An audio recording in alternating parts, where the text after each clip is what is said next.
આ સ્ટોર છે ને ભાઈ, વેડ રોડ તમે જે પ્રમુખ સ્વામી નું મંદિર રહ્યું ને ત્યાં ખૂણા ઉપર સિઝનેબલ સ્ટોર છે. અને આ જુઓ, આ કેરી છે હુકા આંબાની કેરી, બરાબર. આ છે રાજાપુરી, આવડી આ છે ધરમપુરની કેસરભાઈ, અને જો ભાઈ આ છે થાલાલાની.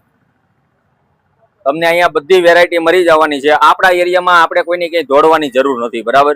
આવડી આ રહી ને ભાઈ, આવડી આ ધરમપુરની છે. આ મેં તમને બોક્સ બતાવ્યા હતા એ બધા તાલાલાના છે.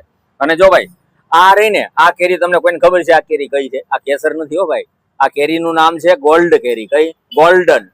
અને જો આ તમને જેવી પાકી દેખાય ને, જો આ બે બોક્સમાં કેટલો ફરક છે. એ પાકલ કેરી નથી, પાકલ જેવી પાકે ને કેરી તે ઘઉંના દાણા જેવો આનો કલર થઈ જાય, બરાબર.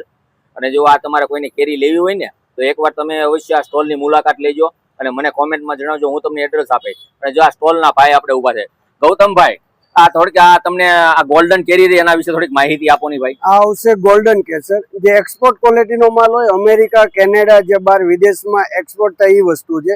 આ એકદમ હજી કાચી છે. આ પાકે એટલે એકદમ સોના જેવો કલર થઈ જાય અને ખાવામાં એકદમ મધ જેવી મીઠી આવશે. વાહ, આભાર લ્યો તમારો. જો ભાઈ આ કેરી રહી ને તમને બધા સ્ટોલે નહીં મળે હો. અને ઓલી જો આ ભાઈ આપણે ભાઈ ગુજરાતી ભાઈ છે હો ભાઈ, એટલે ભાઈ ગુજરાતી તો આવે, એમાં કઈ થોડી એમાં થોડું તમારે કેવું પડે ભાઈ. એક દિવસ તમે અવશ્ય આ સ્ટોલે આવજો અને કેરીનો સ્વાદ તમે માણજો, બરાબર.